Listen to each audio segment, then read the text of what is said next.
أكمل التسليم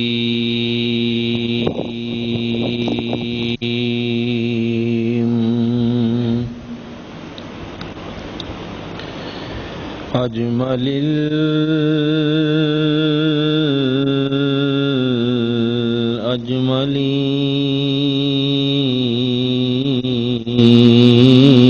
الأجملين أكمل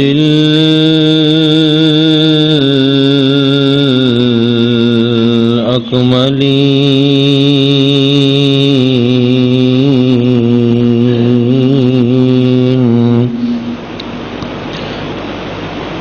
وعلى آله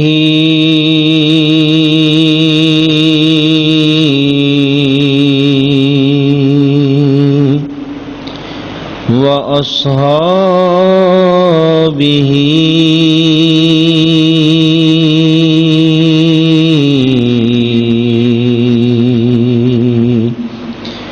وأهل بيته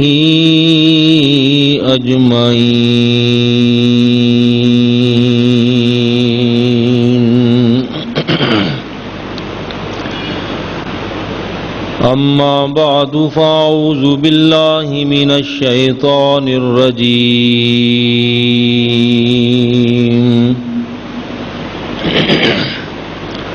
بسم الله الرحمن الرحيم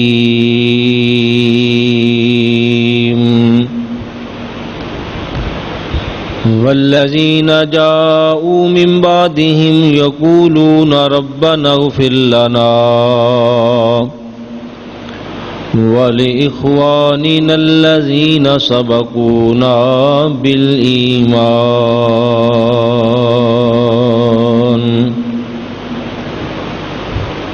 وقال النبي صلى الله عليه وسلم أمتي أمة مرحومة تدخل قبورها بذنوبها وتخرج من قبورها لا ذنوب عليها تمحص عنها باستغفار المؤمنين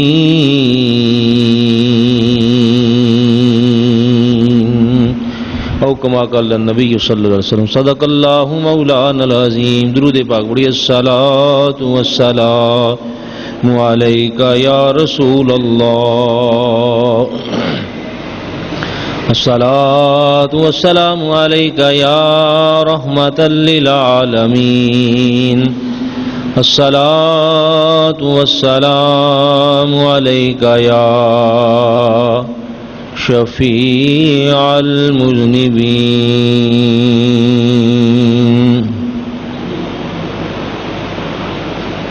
حمد و صلاۃ کے بعد میرے نہایت ہی واجب الاحترام بزرگوں، عزیز دوستو،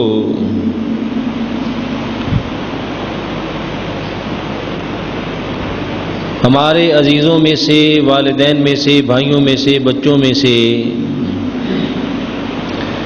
رشتہ داروں میں سے کوئی بھی عزیز دنیا سے پردہ کر جاتا ہے، ہم ان کے مرنے کے بعد ان کو ایصال ثواب کرتے ہیں، قرآن پڑھ کر بخشتے ہیں اور ذکر و درود و سلام، کلمہ طیبہ اور صدقات و خیرات ان کی طرف سے کرتے ہیں. ان کو فائدہ پہنچتا ہے. بعض حضرات کہتے ہیں کہ کسی کے عمل کا ثواب دوسرے کو نہیں پہنچتا، اور قرآن پڑھ پڑھ کر کہتے ہیں کہ دیکھو جی، قرآن میں اللہ تعالیٰ نے فرمایا ہے وَلَنَا أَعْمَالُنَا وَلَكُمْ أَعْمَالُكُمْ، ہمارے عمل ہمارے لیے ہیں اور تمہارے عمل تمہارے لیے ہیں. لہا ما کسبت وعلیہا ما اکتسبت، جو جس نے کمایا ہے اسی کے کام آئے گا. یعنی کسی کے عمل کا ثواب دوسروں کو نہیں پہنچتا، لہذا جو تم ثواب پہنچاتے ہو یہ بھی کسی کو ثواب نہیں پہنچتا.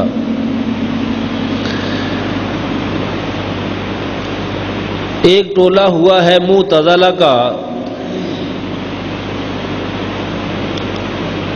اب وہ ٹولہ چند لوگ موجود ہوں گے، ان کا عقیدہ نظریہ یہ تھا کہ مرنے والوں کو کسی کے عمل کا ثواب نہیں پہنچتا۔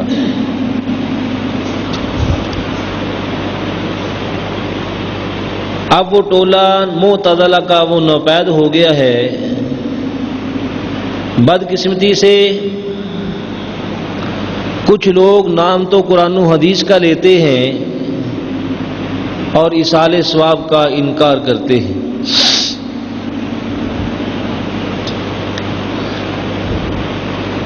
سب سے پہلے ایصال ثواب کا انکار ابن تیمیہ نے کیا، اور اس کی ذریت آج بھی ثواب کے پہنچنے کا انکار کر رہی ہے،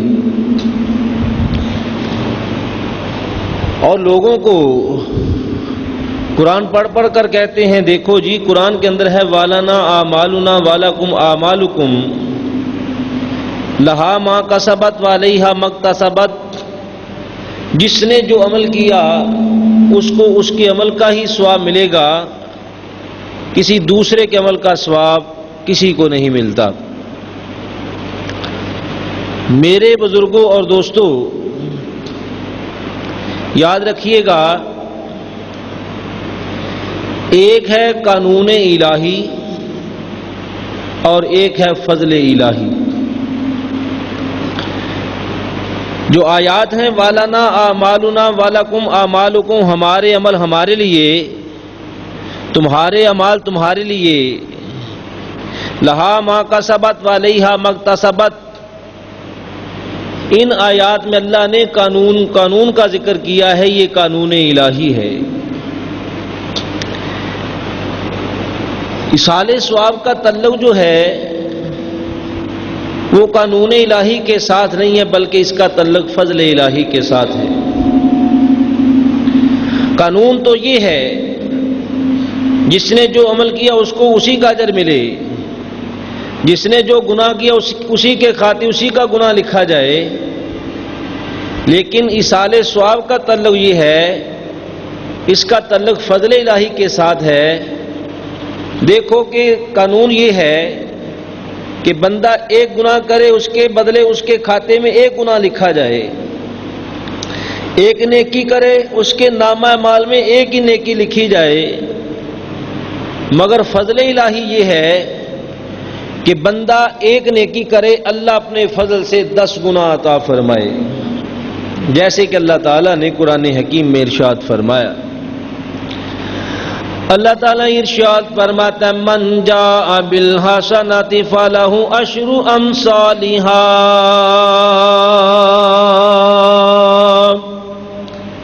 بندہ ایک نیکی کرے ایک کے بدلے اللہ 10 گنا عطا فرماتا ہے۔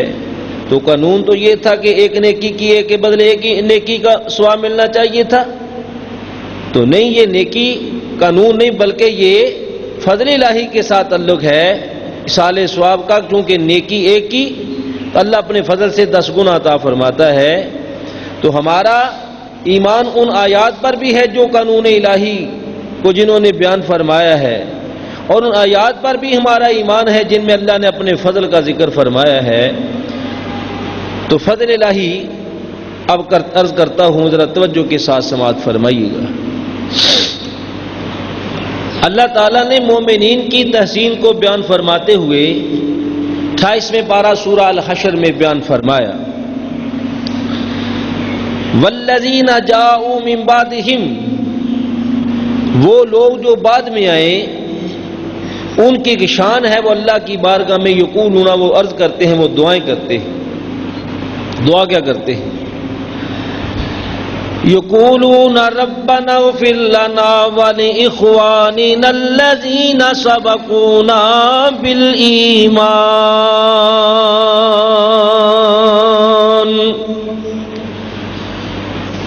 یا اللہ ہمیں بھی بخش دے، یا اللہ ہمارے وہ بھائی ایمان کے ساتھ جو دنیا سے پردہ کر گئے مولا ان کو بھی بخش دے۔ ولا تجعل فی قلوبنا غلا للذین آمنوا، یا اللہ ہمارے دلوں میں ان مومنوں کے لیے مولا کینہ دعوت نہ ڈال بے شک تو مولا بخشنے والا بڑا مہربان ہے۔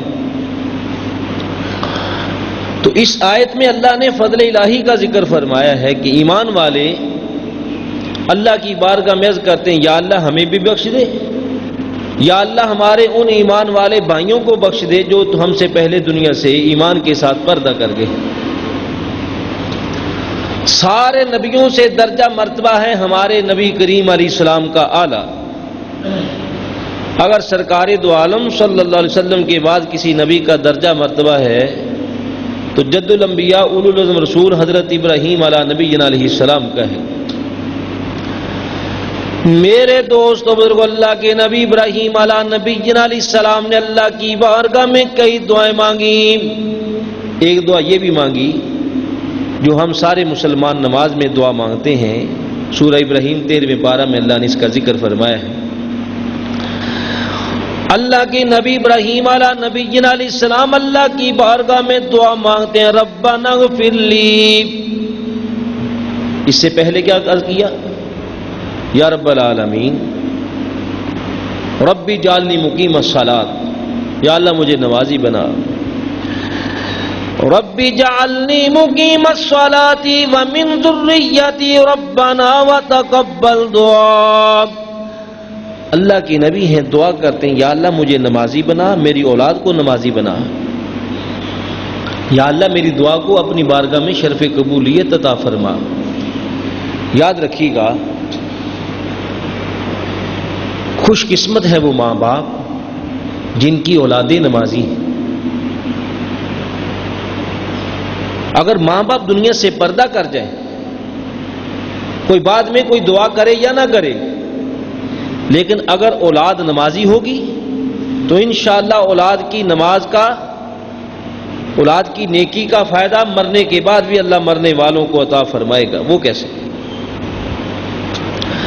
نبی کریم علیہ السلام نے ارشاد فرمایا، بندہ مومن جب قبر میں چلا جاتا ہے ہم اس کو اس کی قبر کے سپرد کر کے آ جاتے ہیں، اللہ اس کے قبر کے ہی اندر درجے کو بلند کرتا رہتا ہے، ورد کرتا ہے یا اللہ یہ نیکی تو میں نے کی نہیں، یا اللہ قبر میں میرا درجہ کیسے بلند ہو گیا؟ اللہ فرماتے بندے تو نے تو نیکی نہیں کی، بھی استغفار والدہ کا لک، ہم نے جو تو نے پیچھے اولاد چھوڑی، اس تیرے بیٹے نے جو تیرے لیے بخشش کی دعا مانگی تھی، بھی استغفار والدہ کا لک، اس تیرے بیٹے کی دعا کی برکت سے ہم نے قبر میں تیرے درجے کو بلند کر دیا ہے۔ تو معلوم ہوا اکٹھے ہو کر ہم دعا مانگے یا نہ مانگے تو جو پیچھے اولاد چھوڑی ہے وہ نماز کے اندر جب دعا مانگے گی، اتحیات میں بیٹھ کر اللہ کی بارگاہ میں جب دعا مانگیں گے، یا رب العالمین ربنا اغفر لی، یا اللہ میری بخشش فرما، والدی، یا اللہ میرے والدین کی بخشش فرما۔ ادھر مرنے کی اولاد جو ہے نماز کے اندر جب بخشش کی، اپنے لیے اپنے والدین کے لیے بخشش کی دعا مانگی، اللہ تعالیٰ اس دعا کی برکت اس کے ماں باپ کے درجے کو قبر میں بلند فرما دے گا۔ ربنا اغفر لی، یا اللہ میری بخشش فرما، والدی، یا اللہ میرے والدین کی بخشش فرما، وللمؤمنین یوم یقوم الحساب، یا اللہ قیامت تک آنے والے سارے مومنوں کی بخشش فرما دے۔ یہ کس نے دعا مانگی؟ حضرت ابراہیم علیہ نبی علیہ السلام نے۔ اللہ کے نبی جد الانبیاء اولو العزم رسول اللہ نبی علیہ السلام اللہ کی بارگاہ میں دعا کرتے ہیں، یا رب العالمین، یا اللہ ربنا اغفر لی ولوالدی وللمؤمنین یوم یقوم الحساب، یا اللہ میری بھی بخشش فرما، میرے والدین کی بھی مولا بخشش فرما، اے پاک پروردگار یا اللہ قیامت تک آنے والے سارے مومنوں کی مولا تو بخشش فرما دے۔ اگر ایمان والوں کے لیے بخشش کی دعائیں مانگنا گناہ ہوتا، ناجائز ہوتا، تو قیامت تک آنے والے ایمان والوں کے لیے اللہ کے نبی ابراہیم علیہ نبی علیہ السلام بخشش کی دعائیں ان کے لیے کبھی نہ مانگتے۔ میرے بزرگوں اور دوستوں، اللہ کے کچھ فرشتے ہیں جو زمین پر سیرے کرتے رہتے ہیں، دو فرشتے ہمارے دائیں بائیں کندھوں پر بیٹھے، نیکیاں لکھنے والا، گناہ لکھنے والا، مگر اللہ کے کچھ فرشتے وہ ہیں جنہوں نے اللہ کا پاک عرش اٹھا رکھا ہے۔ 24واں پارہ سورہ مومن میں اللہ نے ذکر فرمایا۔ اللہ تعالیٰ ارشاد فرماتا ہے الذین یحملون العرش ومن حولہ یسبحون بحمد ربہم ویؤمنون بہ، وہ اللہ کے پاک مقرب فرشتے جنہوں نے اللہ کا پاک عرش اٹھا رکھا، اللہ کی تسبیحات پڑھتے ہیں، اللہ پر وہ فرشتے ایمان رکھتے ہیں۔ وہ اللہ کے پاک مقرب فرشتے جو اللہ کی پاکی بیان کرتے ہیں، اللہ کی تسبیح و تمہید و تحلیل پڑھتے ہیں، اللہ پر وہ فرشتے ایمان بھی رکھتے ہیں۔ وہ اللہ کے پاک مقرب فرشتے جنہوں نے اللہ کا پاک عرش اٹھا رکھا ہے، اللہ کی تسبیحات پڑھتے ہوئے رب کی بارگاہ میں دعائیں کرتے ہیں، پاک پروردگار وَيَسْتَغْفِرُونَ لِلَّذِينَ آمَنُوا، مولا ایمان والوں کی مولا تو بخشش فرما دے۔ اگر ایمان والوں کے لیے بخشش کی دعائیں مانگنا گناہ ہوتا، منع ہوتا، تو یہ اللہ کے فرشتے کبھی ایمان والوں کے لیے بخشش کی دعائیں نہ مانگتے۔ اور فرشتے وَيَفْعَلُونَ مَا يُؤْمَرُونَ، فرشتے وہی کام کرتے ہیں جس کام کے کرنے کا اللہ پاک ان کو حکم دیتے ہیں۔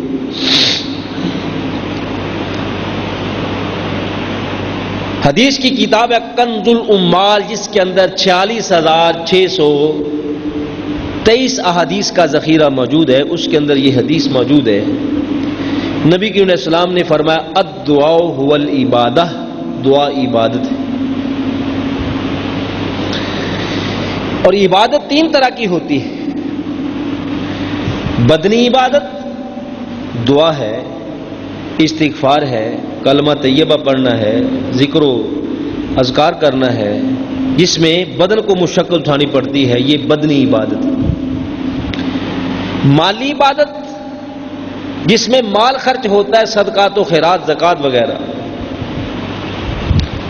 تیسری مرکب عبادت جس میں مال بھی خرچ ہو اور جسم کو بھی مشقت اٹھانی پڑے، تو خواہ وہ مالی عبادت ہو، خواہ بدنی عبادت ہو، خواہ وہ مرکب عبادت ہو، کوئی بھی عبادت ہو، مرنے والوں کو اس کا ثواب پہنچاؤ تو ان کو ثواب پہنچتا ہے۔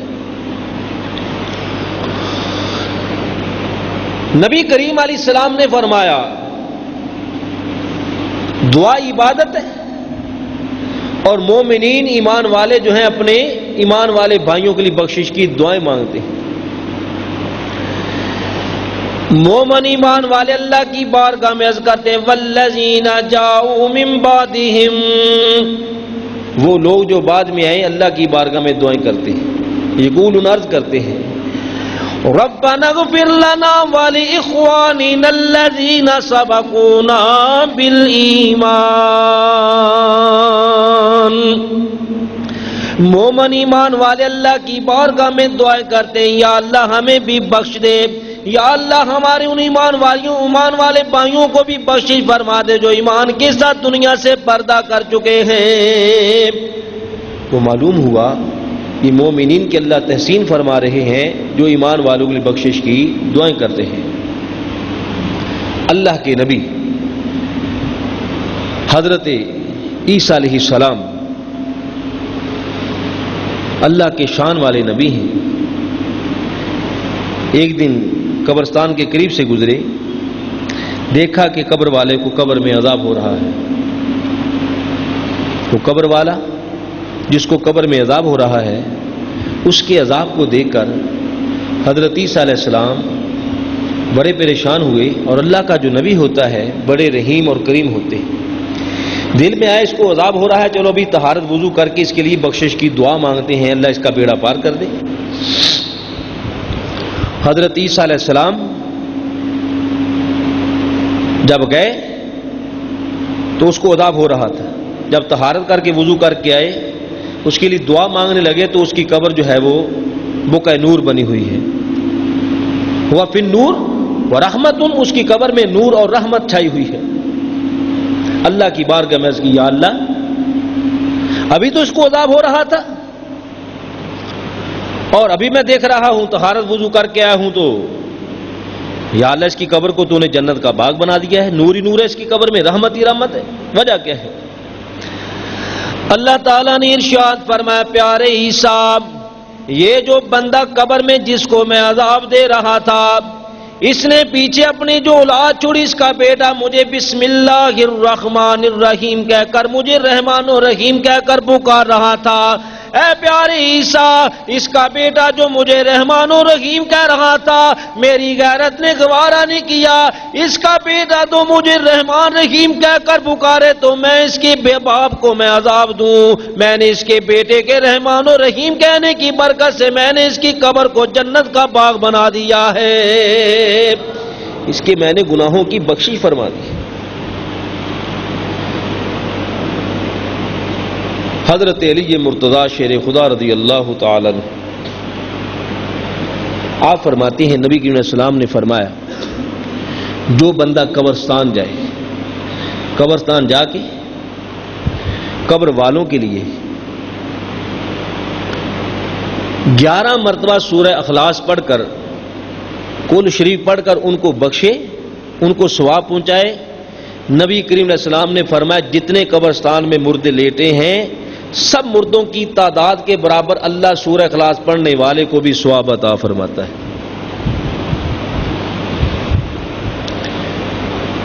حضرت ابو ہریرہ رضی اللہ تعالیٰ عنہ ارشاد فرماتی ہیں نبی علیہ السلام نے فرمایا جو بندہ آیت الکرسی پڑھتا ہے اور اس کو پڑھ کر اہل قبور کو اس کا ثواب پہنچاتا ہے. جو آیت الکرسی پڑھتا ہے پہلی بار یہ ہے کہ اللہ تعالیٰ اس کو صدیقوں جیسا نبیوں جیسا ثواب عطا فرمائے گا اور صدیقوں جیسا عمل ان کو کرنے کی توفیق عطا فرمائے گا. جو بندہ آیت الکرسی پڑھتا ہے اللہ اس کے دل کے ایمان کو پرکھ لیتا ہے. جو بندہ آیت الکرسی کی تلاوت کرتا ہے قرآن کی 6666 آیتوں میں سے سب سے بڑی آیت الکرسی ہے. جو اس کو تلاوت کرتا ہے اللہ اسے شہادت کی موت عطا فرماتا ہے. میرے دوستوں بزرگوں صحیح بخاری کے اندر یہ حدیث موجود ہے. نبی کریم علیہ السلام نے ارشاد فرمایا جو بندہ ہر فرض نماز کی بعد آیت الکرسی کی تلاوت کرتا ہے اس بندے اور جنت کے درمیان اگر چیز حائل ہے تو موت حائل ہے. ادھر جو ہر فرض نماز کے بعد آیت الکرسی کی تلاوت کرتا ہے ادھر اس کی موت ہے گی ادھر اللہ تعالیٰ اس کو سیدھا جنت میں داخل فرما دے گا. تو جو آیت الکرسی کی تلاوت کرتا ہے اللہ کہ جتنے آسمان کے فرشتے ہیں آیت الکرسی تلاوت کرنے والے کو آسمان کے جتنے فرشتے ہر فرشتے کے بدلے اللہ اس کو 10 نیکیاں عطا فرماتا ہے. اور جو آیت الکرسی کی تلاوت کرتا ہے اور مرنے والوں کو بخشتا ہے وہ ان کو اصالہ ثواب کرتا ہے تو اللہ تعالیٰ پڑھنے والے کو 70 شہیدوں جتنا ثواب عطا فرمائے گا. اور اس آیت الکرسی کی برکت سے مرنے والوں کی قبروں کو اللہ مشرق سے لے کر مغرب تک اللہ ان کی قبروں کو کھلا فراغ فرما دے گا.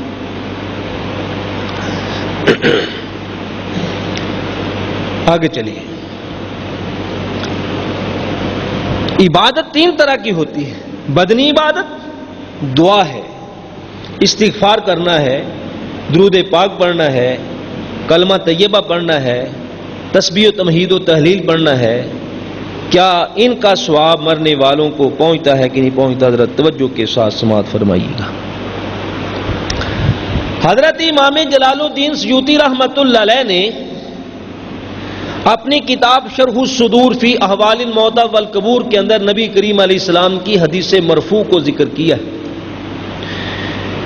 اور احادیث پڑھنے پڑھانے والے جانتے ہیں کہ اصول حدیث کا قاعدہ ضابطہ یہ ہے حدیث مرفوع وہ ہوتی ہے کہ صحابی بات کو بیان کرے کہ یہ بات ڈائریکٹ نبی کریم علیہ السلام نے بیان فرمائی ہے درمیان میں کسی اور راوی کا واسطہ نہ ہو.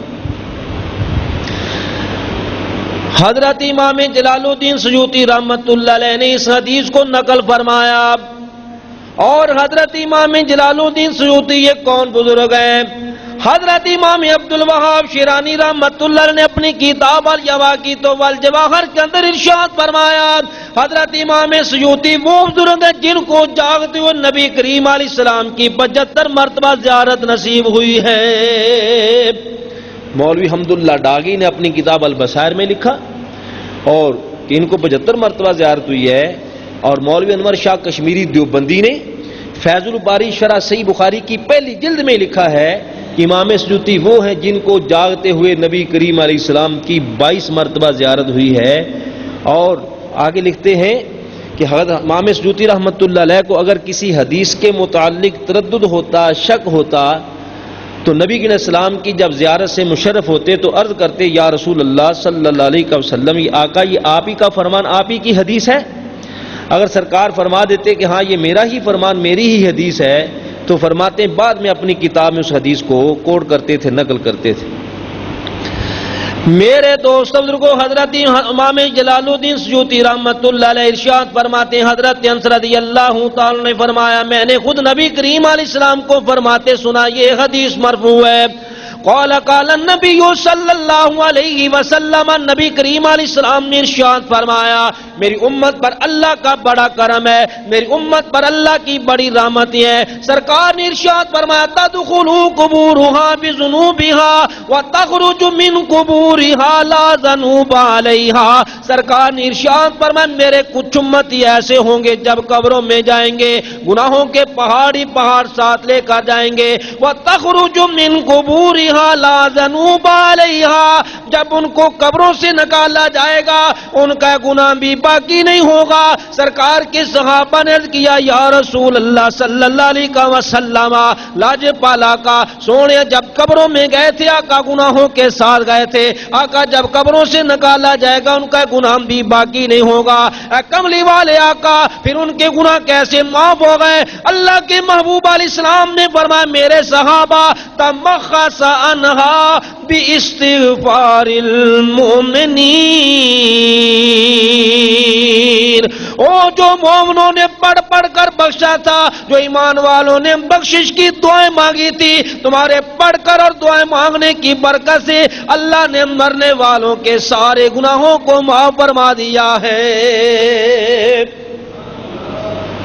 تو معلوم ہوا ہماری دعاؤں سے مرنے والوں کو فائدہ، بولو بھائی، پہنچتا ہے کہ نہیں پہنچتا ہے؟ حدیث کی کتاب ہے مسند احمد، اس کے اندر بھی یہ حدیث موجود ہے، اور مشکات شریف جو سب مدارس میں پڑھائی جاتی ہے اس کے اندر بھی یہ حدیث موجود ہے۔ ان مجاہد ان عبداللہ ابن عباس رضی اللہ تعالی عنہ قال قال النبی صلی اللہ علیہ وسلم، حضرت مجاہد فرماتے، اس بات کو میں نے حضرت عبداللہ ابن عباس سے سنا، وہ فرماتے نبی کریم علیہ السلام نے فرمایا کہ مرنے والا جب قبر میں چلا جاتا ہے، ہم مرنے والے کو قبر کے سپرد کر کے آ جاتے ہیں، میرے دوست بزرگوں، نبی کریم علیہ السلام نے ارشاد فرمایا، مل میت فی القبر الا کالغریق المتغوص، قبر والا جب قبر کے اندر چلا جاتا ہے وہ ڈوبتی ہوئی فریادی کی طرف فریاد کرتا ہے، آہو بقا کرتا ہے، وہ فریادیں کرتا ہے۔ کس چیز کی قبر والا فریاد کرتا ہے؟ نبی کریم علیہ السلام نے فرمایا، ینتظر الدعوۃ، وہ تمہاری دعاؤں کا منتظر ہوتا ہے، ینتظر الدعوۃ تلحقہ من اب او ام او اخ او صدیق، قبر والا قبر میں منتظر رہتا ہے میری ماں میرے لیے بخشش کی دعا کرنے والی ہے، میرا باپ میرے لیے بخشش کی دعا کرنے والا، میرا بیٹا، میری بیٹی، میرا کوئی دوست میرے لیے بخشش کی دعا کرنے والا۔ نبی کریم علیہ السلام نے ارشاد فرمایا، فَإِذَا لَحِقَتْهُ كَانَ أَحَبَّ إِلَيْهِ مِنَ الدُّنْيَا وَمَا فِيهَا، اس مرنے والے کے مرنے کے بعد اس کی ماں، باپ یا بیٹا یا بیٹی یا کوئی دوست اس مرنے والے کے لیے جب بخشش کی دعا کر دیتا ہے، اللہ کے محبوب علیہ السلام نے ارشاد فرمایا، قبر والا اتنا خوش ہو جاتا ہے، اتنا خوش ہو جاتا ہے، سرکار فرماتے ہیں اگر قبر والے کو ساری کائنات کی دولت دی جائے، قبر والا اتنا خوش نہیں ہوتا، ساری کائنات کی حکومت دی جائے، قبر والا اتنا خوش نہیں ہوتا، جتنا اپنے ماں کی، باپ کی، بیٹے یا بیٹی یا دوست کی دعا سے قبر میں مرنے والا خوش ہو جاتا ہے۔ اور نبی کریم علیہ السلام نے ارشاد فرمایا زندہ لوگوں کی طرف سے مرنے والوں کے لیے سب سے بہترین تحفہ ان کے لیے بخشش کی دعا مانگنا ہے، ان کے لیے بخشش کی دعا مانگنا ہے۔ تو بتاؤ ہماری دعاؤں سے مرنے والوں کو کوئی فائدہ نہیں ہوتا؟ بولو، لوگ کہتے ہیں دعاؤں کا کوئی فائدہ نہیں ہوتا ہے، اگر کسی دعا کا فائدہ نہیں ہوتا تو پھر ایسے دفن کر دیا کرو۔ یہ تو تھا ہماری دعا سے مرنے والوں کو فائدہ ہوتا ہے۔ یاد رکھیے گا اگر آج ہم کسی کے لیے دعا مانگیں گے تو کل ہمارے لیے بھی کوئی بخشش کی دعا مانگے گا، اور جو لوگ دعا نہیں مانگتے، نہ ثواب پہنچاتے ہیں، نہ ان کو پہنچنا ہے نہ انہوں نے پہنچانا ہے، وہ کہتے ہیں مر گیا مردود ختم نہ درود۔ اب رہا یہ کہ یہ جو ہم تسبیحات پڑھتے ہیں شماروں پر، سبحان اللہ، الحمدللہ، اللہ اکبر، تسبیح و تمہید و تحلیل پڑھتے ہیں، کیا اس کے پڑھنے کا فائدہ بھی مرنے والوں کو ہوتا ہے کہ نہیں ہوتا؟ مسلم شریف کے اندر یہ حدیث موجود ہے۔ حضرت سعد بن معاذ رضی اللہ تعالیٰ عنہ ان کا انتقال ہوا، اور حضرت سعد وہ ہیں جب ان کا انتقال ہوا نبی کریم علیہ السلام نے فرمایا اہتز عرش الرحمن لموت سعد بن معاذ رضی اللہ تعالیٰ عنہ، میرے سعد کی وفات پر اللہ کا عرش بھی ہل گیا ہے۔ میرے دوست بزرگوں، حضرت شیخ محقق شاہ عبدالحق محدث دہلوی رحمت اللہ علیہ نے ارشاد فرمایا، اور شیخ محقق کون بزرگ ہے؟ مولوی اشرف علی تھانوی دیوبندی نے اپنی کتاب افادات یومیہ میں لکھا، حضرت شیخ محقق وہ بزرگ ہے جن کو ہر روز نبی کریم علیہ السلام کی زیارت نصیب ہوتی ہے۔ وہ شیخ محقق فرماتے ہیں حضرت سعد بن معاذ کے جنازے میں اللہ کے 70,000 فرشتوں نے شرکت فرمائی ہے، اور حضرت سعد کی قبر سے کستوری سے بڑھ کر خوشبو آتی تھی۔ ان کا انتقال ہوا، نبی کریم علیہ السلام نے ان کا جنازہ پڑھا۔ جنازہ پڑھنے کے بعد نبی کریم علیہ السلام حضرت سعد بن معاذ کی قبر پر تشریف لے آئے۔ قبر پر تشریف لائے تو نبی کریم علیہ السلام نے پڑھنا شروع کر دیا، سبحان اللہ سبحان اللہ، الحمدللہ الحمدللہ، اللہ اکبر اللہ اکبر۔ صحابہ بھی ساتھ ہیں، صحابہ نے بھی پڑھنا شروع کر دیا۔ بعد میں صحابہ نے عرض کیا یا رسول اللہ صلی اللہ علیہ وسلم لما سبت ثم کبرت، یا رسول اللہ صلی اللہ علیہ وسلم، اللہ جپالا کا آج آپ نے ایسا عمل کیا سونے پہلے کبھی نہیں کیا۔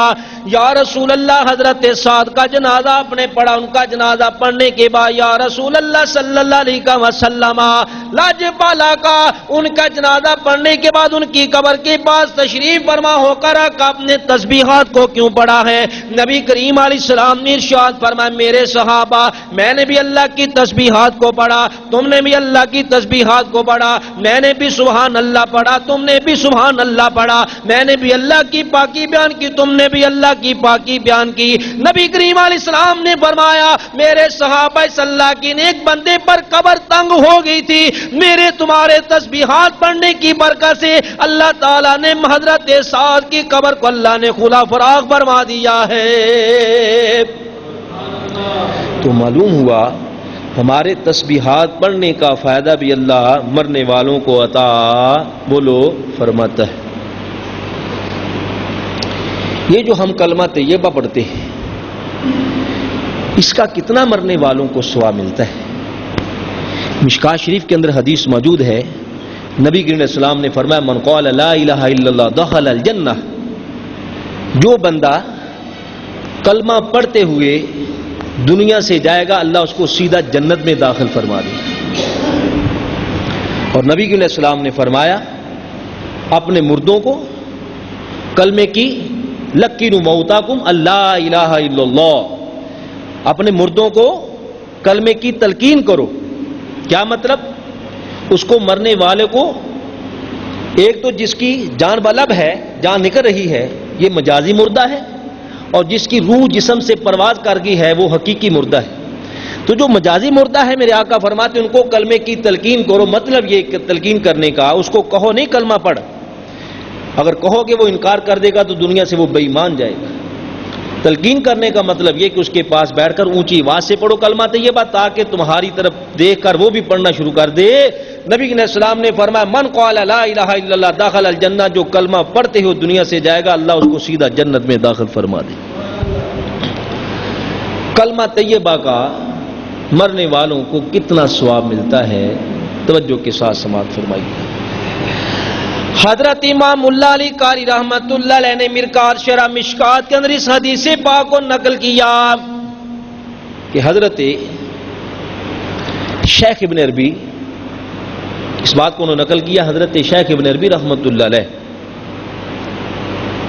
آپ فرماتے ہیں مجھ تک یہ حدیث پہنچی ہے کہ نبی کریم علیہ السلام نے فرمایا جو بندہ 70,000 مرتبہ کلمہ طیبہ لا الہ الا اللہ محمد الرسول اللہ پڑھ لیتا ہے اللہ پڑھنے والے کی بھی بخشش فرما دیتا ہے، اور جس کو پڑھ کر بخشا جائے اللہ اس کی بھی بخشش فرما دیتا ہے۔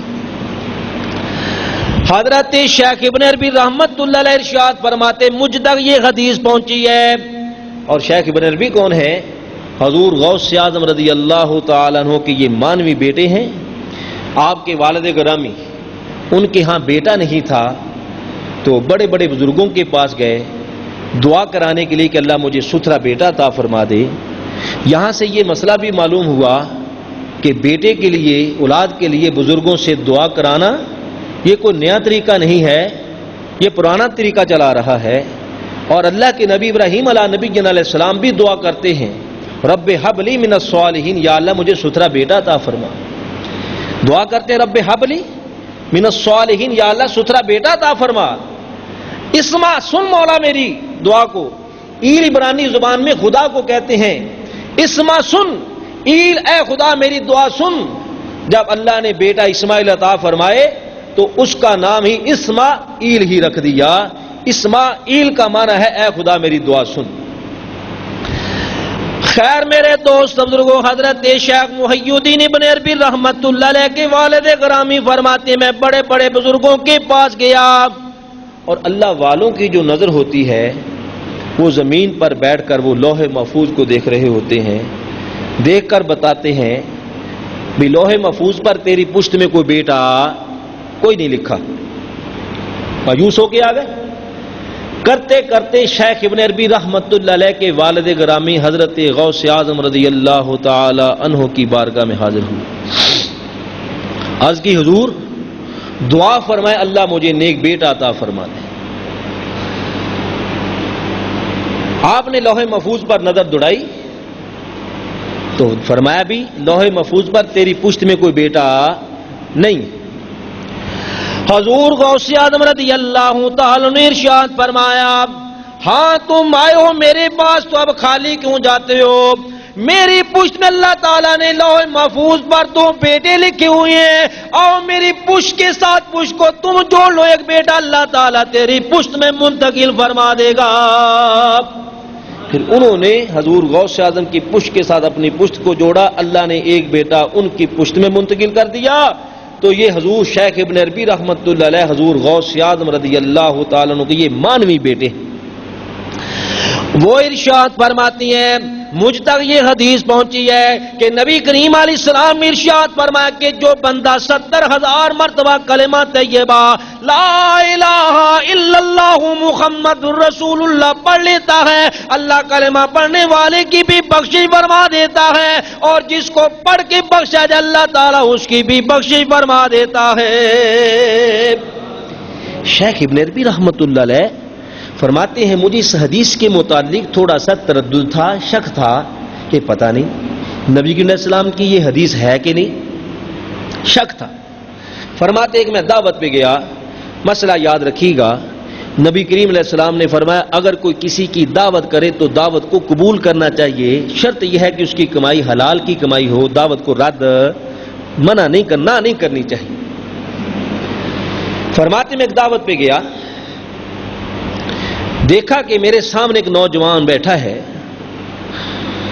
لوگ بھی آئے ہوئے تھے، وہ نوجوان بھی سامنے بیٹھا، میں بھی بیٹھا تھا، اور وہ حضرت شیخ ابن عربی فرماتے وہ نوجوان جو میرے سامنے بیٹھا تھا وہ صاحب کشف آدمی تھا۔ صاحب کشف، صاحب کشف اس کو کہتے ہیں جو زمین پر بیٹھ کر قبر والوں کے حالات بھی جان لیتا ہے۔ جب محبوب کے غلاموں کی یہ شان ہے، جب محبوب کے غلاموں کی یہ شان ہے تو سید الانبیاء کی شان کا کیا عالم ہے؟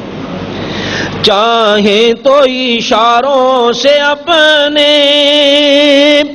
کایا ہی پلٹ دے دنیا کی، چاہیں تو اشاروں سے اپنے کایا ہی پلٹ دے دنیا کی، یہ شان ہے خدمت گاروں کی، سردار کا عالم کیا ہوگا۔ اگر وہ صاحب کشف آدمی زمین پر بیٹھ کر قبر والوں کے حالات کو جان سکتا ہے تو ہمارے نبی کریم علیہ السلام بھی اپنے گنبد خضرا میں جلوہ گر ہو کر ہم غلاموں کو بھی دیکھ سکتے ہیں، اور ہم غلاموں کا درود و سلام بھی میرے آقا سن سکتے ہیں۔ میرے دوست بزرگوں، میں اپنی باتوں سے عرض نہیں کر رہا، اٹھا کے دیکھو ابو داؤد شریف کے اندر یہ حدیث موجود ہے۔ نبی کریم علیہ السلام نے فرمایا ما من احد یسلم علی الا رد اللہ علی روحی حتی رد علیہ السلام۔ میرا امتی دنیا کے کسی خطے میں موجود ہو، سرکار فرماتی ہے میری بارگاہ میں درود و سلام پیش کرے، سرکار فرماتے اللہ مجھ پر میری روح کو لٹا دیتا ہے، سرکار فرماتے اپنی امتی کے سلام کا جواب میں مصطفیٰ دے دیتا ہوں۔ تو میرے آقا ہمارے سلام کو سن بھی لیتے ہیں، ہمارے سلام کا جواب بھی دے دیتے ہیں۔ حضرت شیخ ابن عربی فرماتے وہ صاحب کشف آدمی جو بیٹھا تھا تو بیٹھے بیٹھے اچانک اس کی آنکھوں سے آنسو جاری ہو گئے۔ میں نے اس کو پوچھا بندہ خدا ابھی تو آرام سے بیٹھا تھا، تیری آنکھوں سے آنسو کیوں جاری ہو گئے؟ اس نے عرض کی حضرت اصل میں بات یہ ہے یہاں پر بیٹھے بیٹھے میں اپنی ماں کو قبر میں دیکھ رہا ہوں، میری ماں کو قبر میں عذاب ہو رہا ہے تو ماں کے عذاب کو دیکھ کر میری آنکھوں سے آنسو جاری ہو گئے۔ میرے دوست بزرگوں، حضرت شیخ ابن عربی رحمت اللہ علیہ ارشاد فرماتی ہیں میں نے 70,000 مرتبہ کلمہ طیبہ لا الہ الا اللہ محمد الرسول اللہ پڑھ رکھا تھا، اور میں نے دل ہی دل میں اس نوجوان کو بتائے بغیر، اس کو بتایا نہیں، وہ جو 70,000 کلمہ میں نے پڑھ رکھا تھا اس کو دل ہی دل میں اس کا ثواب اسی نوجوان جو رو رہا تھا اس کی ماں کو ایصال ثواب کر دیے۔ شیخ ابن عربی فرماتے ہیں وہ نوجوان جو رو رہا تھا تھوڑی دیر کے بعد آنن فانن میں نے اس کے چہرے پر خوشی کے آثار دیکھے۔ میں نے پوچھا بندہ خدا ابھی تو رو رہا تھا، ابھی تیرے چہرے پر خوشی کے آثار نمودار کیوں کر ہو گئے؟ وہ کہنے لگا حضرت جی اصل میں رو اس وجہ سے رہا تھا، حضرت جی پہلے رو اس وجہ سے رہا تھا میری ماں کو قبر میں عذاب ہو رہا تھا، اور مسکرا اس وجہ سے رہا ہوں حضرت جی اللہ تعالیٰ نے کرم کی، اللہ نے میری ماں کی قبر کو جنت کا باغ بنا دیا ہے، اس وجہ سے میں مسکرا رہا ہوں۔ حضرت شیخ ابن عربی رحمت اللہ علیہ ارشاد فرماتی ہیں اس نوجوان کی کشف کی وجہ سے مجھے حدیث کے صحیح ہونے کا پتہ چل گیا، اور حدیث کی وجہ سے نوجوان کے کشف کا پتہ چل گیا کہ نبی کریم علیہ السلام نے ارشاد فرمایا جو بھی بندہ 70,000 مرتبہ کلمہ طیبہ پڑھ لیتا ہے اللہ کلمہ پڑھنے والے کی بھی بخشش فرما دیتا ہے، اور جس کو پڑھ کے بخشا جائے اللہ تعالیٰ اس کی بھی بخشش فرما دیتا ہے۔ یاد رکھیے گا کل نفس ذائقۃ الموت کے تحت ہر ذی روح نے موت کا ذائقہ ایک نہ ایک دن ضرور چکھنا ہے۔ ہم نے تو پتہ نہیں ہمارے مرنے کے بعد کوئی پڑھ کر بخشے کہ نہ بخشے، اگر کوئی دعا کرے گا تو اس کی مہربانی، نہیں کرے گا تو زور نہیں، تو کم از کم اس بات کو پلے باندھ لیجئے، کم از کم اپنے لیے تو بندے کو کچھ نہ کچھ کر کے رکھ لینا چاہیے 70,000 مرتبہ کلمہ طیبہ پڑھ کے اپنی رکھ لینا چاہیے. انشاءاللہ اس کا پھر پتہ چلے گا کہ ہم نے حدیث پاک سنی تھی، اللہ نے پھر اس کا بدلہ کتنا عطا فرمایا. تو یہ تو تھا کلمہ طیبہ کا ثواب. مرنے والوں کو پہنچاؤ تو اللہ اس کی برکت سے مرنے والوں کی بخشش فرما دیتا ہے. مولوی ذکریہ صاحب نے اپنی کتاب تبلیغی نصاب حصہ درود پاک کے اندر اس بات کو نقل کیا ہے. حضرت امام حسن بصری رضی اللہ تعالی عنہ کوئی پڑھ کر بخشے کہ نہ بخشے، اگر کوئی دعا کرے گا تو اس کی مہربانی، نہیں کرے گا تو زور نہیں. تو کم از کم اس بات کو پلے باندھ لیجئے، کم از کم اپنے لیے تو بندے کو کچھ نہ کچھ کر کے رکھ لینا چاہیے. 70,000 مرتبہ کلمہ طیبہ پڑھ کے اپنی رکھ لینا چاہیے. انشاءاللہ اس کا پھر پتہ چلے گا کہ ہم نے حدیث پاک سنی تھی، اللہ نے پھر اس کا بدلہ کتنا عطا فرمایا. تو یہ تو تھا کلمہ طیبہ کا ثواب. مرنے والوں کو پہنچاؤ تو اللہ اس کی برکت سے مرنے والوں کی بخشش فرما دیتا ہے. مولوی ذکریہ صاحب نے اپنی کتاب تبلیغی نصاب حصہ درود پاک کے اندر اس بات کو نقل کیا ہے. حضرت امام حسن بصری رضی اللہ تعالی عنہ، یہ کون بزرگ ہیں؟ نبی کریم علیہ السلام کے یہ رضائی بیٹے ہیں. سرکار کی زوجہ حضرت ام سلمہ کے انہوں نے دودھ پیا ہے. حضرت علی مرتضیٰ شیر خدا رضی اللہ تعالیٰ سے علم پڑھا ہے، بہت بڑے محدث ہوئے ہیں. وہ حضرت امام حسن بصری رضی اللہ تعالیٰ عنہ فرماتے ہیں ایک دن میں بیٹھا ہوا تھا تو میرے پاس ایک عورت آئی، آن کے عرض کیا حضرت میری بیٹی جوان تھی وہ فوت ہو گئی ہے، حضرت جی کوئی ایسا وظیفہ بتائیں، میں دیکھنا چاہتی ہوں کہ میری بیٹی وہ کس حال میں ہے، میں دیکھنا چاہتی ہوں میری بیٹی کس حال میں ہے.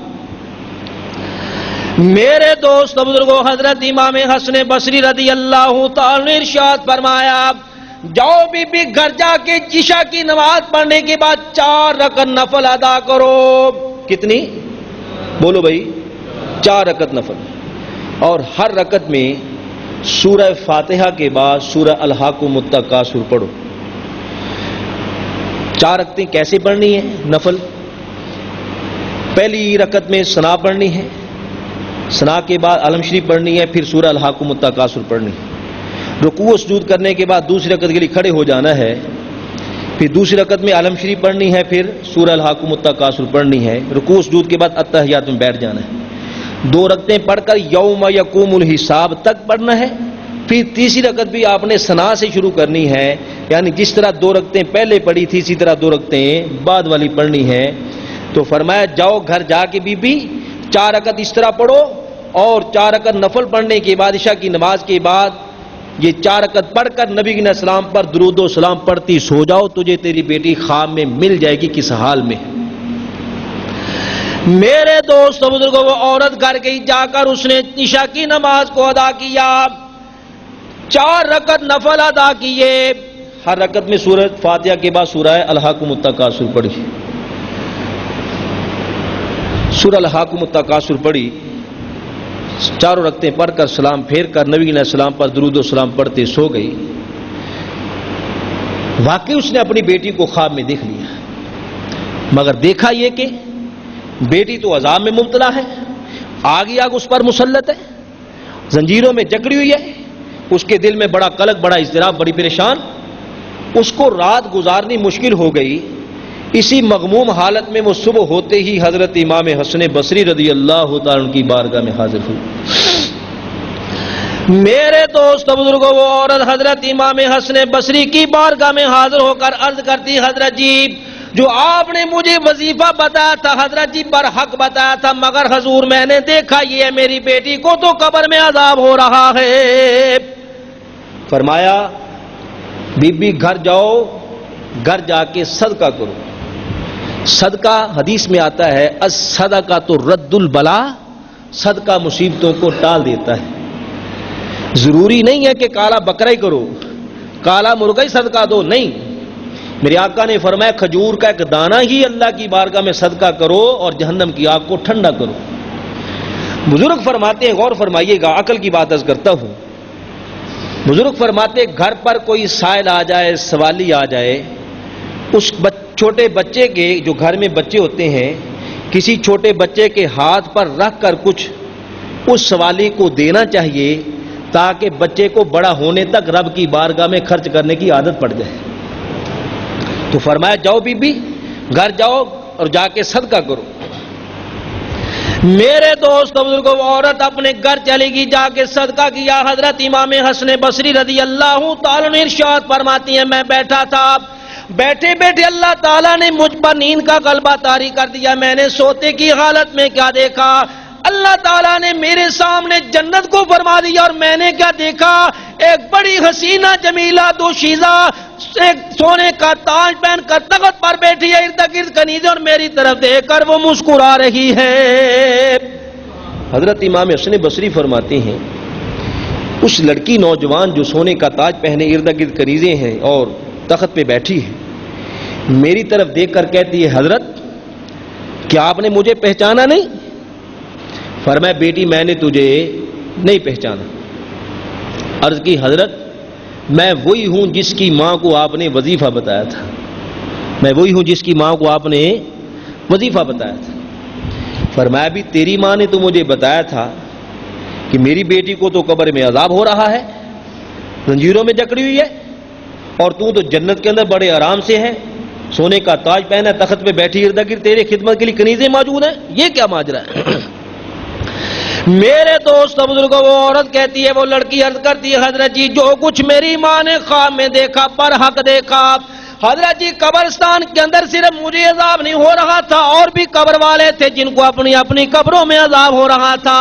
حضرت جی ہوا یہ کہ ایک اللہ کا نیک بندہ قبرستان سے گزرا، مولوی زکریا صاحب نے اپنی کتاب تبلیغی نصاب کے اندر بھی اس بات کو نقل کیا۔ اس نے عرض کیا حضرت جی ایک اللہ کا نیک بندہ قبرستان سے گزرا، اس نے گزرتے ہوئے نبی کریم علیہ السلام کی بارگاہ میں ایک مرتبہ درود و سلام پڑھ کے اس کا ثواب سارے قبرستان والوں کو اصال ثواب کر دیا۔ حضرت جی اللہ نے درود پاک کی برکت سے سب کی قبروں کو جنت کا پاک بنا دیا ہے۔ اللہ نے سب کی بخشش فرما دی۔ تو اس بات سے بھی پتہ چلا ہمارے درود پاک، کلمہ طیبہ، ذکر و اذکار، تسبیح و تمہید و تحلیل پڑھنے سے بھی مرنے والوں کو فائدہ، بولو بھائی، ہوتا ہے کہ نہیں ہوتا ہے؟ حدیث کی کتاب ہے مسند الفردوس، مستند کتاب ہے، اس کے اندر یہ حدیث موجود ہے۔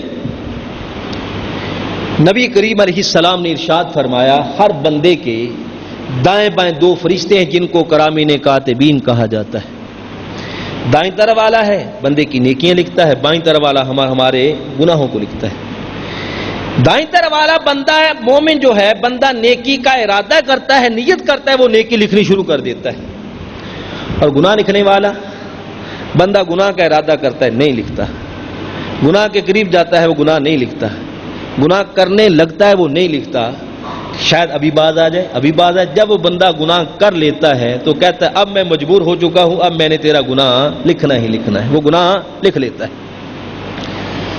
دونوں فرشتے جو کرامین کاتبین ہیں، نیکیاں گناہ لکھنے والے، جب بندہ مومن جس کے وہ کندھوں پر موجود ہوتے ہیں، جب اس کا انتقال ہو جاتا ہے، وہ دونوں فرشتے آسمانوں پر اللہ کی بارگاہ میں چلے جاتے ہیں، جا کے عرض کرتے ہیں یا اللہ جس بندہ مومن کے کندھوں پر تھے اب اس کا انتقال ہو گیا، مولا تیری بارگاہ میں آ گئے۔ اللہ ارشاد فرماتے ہیں فرشتوں جاؤ زمین پر اتر جاؤ، آسمانوں پر کوئی جگہ نہیں ہے۔ وہ فرشتے زمین پر آتے ہیں، زمین پر بھی کوئی جگہ نہیں ہوتی۔ وہ دونوں اللہ کے فرشتے کرامین کاتبین جو بندہ مومن کے کندھوں پر ساری زندگی سوار ہوتے ہیں، وہ اللہ کی بارگاہ میں کہتے ہیں یا اللہ نہ آسمانوں پر جگہ موجود ہے نہ زمین پر جگہ موجود ہے، یا اللہ جائیں تو پھر کہاں جائیں؟ اللہ تعالیٰ ارشاد فرماتے ہیں او فرشتوں، جس بندہ مومن کے کندھوں پر نیکیاں بدیاں ساری زندگی جس کی لکھتے رہے ہو، اب اس کا دنیا سے انتقال ہو گیا، جاؤ اس کی قبر پر کھڑے ہو جاؤ اور قیامت تک میں رب کی تسبیحات کو پڑھتے رہو اور اپنی تسبیحات کا ثواب اسی مرنے والے کے نام اعمال میں لکھتے رہو۔ جاؤ اس کی قبر پر چلے جاؤ اور قیامت تک یہ تسبیحات پڑھو اور اس کی تسبیحات اپنے کا ثواب اس مرنے والے کے نام اعمال میں لکھتے رہو۔ اللہ پاک کتنا کریم ہے، کتنا مہربان ہے کہ وہ تسبیحات وہ فرشتے پڑھتے ہیں، اور فرشتے جو ہیں وَيَفْعَلُونَ مَا يُؤْمَرُونَ، کوئی کام خود نہیں کرتے، فرشتے وہی کرتے ہیں جس کام کے کرنے کا اللہ پاک ان کو حکم دیتے ہیں۔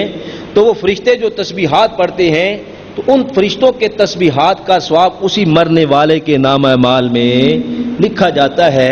اگر کسی کے عمل کا ثواب دوسروں کو نہیں ملتا تو اللہ فرشتوں کو کیوں حکم دیتا ہے فرشتوں تم جو تسبیحات پڑھتے ہو اپنا ان کا ثواب اسی مرنے والے کے نام اعمال میں لکھو۔ کتاب کا نام ہے تاریخ بغداد، اس کے اندر بھی یہ حدیث موجود ہے جو عرض کرنے لگا ہوں۔ نبی کریم علیہ السلام معراج کی رات میرے آقا سفر معراج کرتے کرتے سدرۃ المنتہا پر پہنچے، جو جبریل علیہ السلام کا ٹھکانہ ہے۔ حضرت جبریل علیہ السلام عرض کرتے ہیں اگر یکسر موئے برتر پرم فروغ تجلا بسوزت پرم، آقا ایک بال بھی آگے جاؤں گا تو میرے اللہ کے انوار و تجلیات مجھے خاص کر کے رکھ دیں، آقا میں آگے نہیں جا سکتا۔ نبی کریم علیہ السلام نے ارشاد فرمایا کہ جبریل علیہ السلام نے وہاں مجھے ایک نور کے ماحول میں چھوڑا۔ ایک اور فرشتہ اللہ کا محبوب کی بارگاہ میں آیا، سرکار نے فرمایا یہ کون سا مقام ہے؟ عرض کی یا رسول اللہ صلی اللہ علیہ وسلم، آقا یہ وہ جگہ ہے، یہ وہ مقام ہے، نہ آپ سے پہلے کسی نبی کو ملا ہے، نہ کسی رسول کو ملا ہے، نہ کسی فرشتے کو ملا ہے۔ نبی کریم علیہ السلام نے کی بارگاہ میں وہ فرشتہ عرض کرتا ہے یا رسول اللہ صلی اللہ علیہ وسلم، آقا ذرا کان لگا کے غور فرمائیے، اللہ پاک اپنی تسبیح پڑھ رہے ہیں۔ آقا کان لگا کر ذرا غور فرمائیے، اللہ پاک اپنی تسبیح پڑھ رہے ہیں۔ میرے دوست بزرگوں، نبی کریم علیہ السلام نے ارشاد فرمایا میں نے کان لگا کر جو سنا، واقعی اللہ تعالیٰ اپنی تسبیح پڑھ رہے ہیں، سبحان اللہ ما اعظم اللہ لا الہ الا اللہ۔ اللہ پاک اپنی تسبیح پڑھ رہے ہیں، کیسی زبان ہے اللہ ہی جانتے ہیں، اس کی چاشنگی سرکار فرماتے میں نے دل میں محسوس کی، کتنی مٹھاس ہے اس کلام کی، اس تسبیح پڑھنے کی۔ حضرت ابو ہریرہ رضی اللہ تعالیٰ عنہ نبی کریم علیہ السلام کی بارگاہ میں موجود ہے۔ نبی کریم علیہ السلام نے فرمایا میرے صحابہ میں نے اللہ پاک کی یہ تسبیح پڑھی سنی ہے، اللہ پاک تسبیح پڑھ رہے تھے معراج کی رات، سبحان اللہ ما اعظم اللہ لا الہ الا اللہ۔ حضرت ابو ہریرہ رضی اللہ تعالیٰ عرض کرتے ہیں یا رسول اللہ صلی اللہ علیہ وسلم، آقا ہم آپ کے غلاموں میں سے کوئی بندہ یہ اللہ کی تسبیح پڑھے گا تو یا رسول اللہ صلی اللہ علیہ وسلم، آقا اللہ ہمیں کیا اجر عطا فرمائے گا؟ غور فرمائیے گا، آقا ہم غلاموں میں سے اللہ پاک کی یہ تسبیح کو پڑھے گا اللہ اسے کیا اجر عطا فرمائے گا؟ میرے دوست بزرگوں، نبی کریم علیہ السلام نے ارشاد فرمایا میرے امتی میرے غلام جو قیامت تک آنے والے ہوں گے، جو اللہ پاک کی میرے غلاموں میں سے جو بھی تسبیح پڑھے گا سبحان اللہ ما اعظم اللہ لا الہ الا اللہ، سرکار فرماتے ہیں اللہ اس کو اجر یہ عطا فرمائے گا کہ مرنے سے پہلے جنت میں اپنا ٹھکانہ دیکھ لے گا۔ اس کی موت نہیں آئے گی کہ مرنے سے پہلے جنت میں اپنا مقام دیکھ لے گا۔ فائدہ ماتا جب وہ دنیا سے پردہ کر جائے گا، انتقال کر جائے گا۔ میرے دوست بزرگوں، نبی کریم علیہ السلام نے ارشاد فرمایا وہ تسبیح پڑھنے والا سبحان اللہ ما اعظم اللہ لا الہ الا اللہ یہ بندہ جو تسبیح پڑھنے والا دنیا سے جب پردہ کر جائے گا، نبی کریم علیہ السلام نے فرمایا جب وہ پردہ کر جائے گا اس کی قبر پر اللہ 70,000 فرشتوں کو کھڑا فرما دے گا. وہ اللہ کے 70,000 فرشتے قیامت تک اللہ کی تسبیحات پڑھتے رہیں گے. ان فرشتوں کے تسبیحات کا ثواب اللہ تعالیٰ مرنے والے کے نام اعمال میں لکھتا رہے گا. اگر کسی کے عمل کا ثواب دوسروں کو پہنچتا نہیں ہے تو فرشتے تسبیحات پڑھتے ہیں تو ان فرشتوں کے تسبیحات کا ثواب مرنے والوں کے نام اعمال میں لکھا جاتا ہے. معلوم ہوا ہمارے تسبیح و تمہید و تحلیل اور ذکر اور کلمہ طیبہ قرآن پڑھ کر بخشنے کی وجہ سے مرنے والوں کو فائدہ پہنچتا ہے. انشاءاللہ العزیز یہاں سے بات چھوڑی ہے، ابھی مضمون باقی ہے، آئندہ جمعہ یہیں سے عرض کریں گے. وآخر دعوانا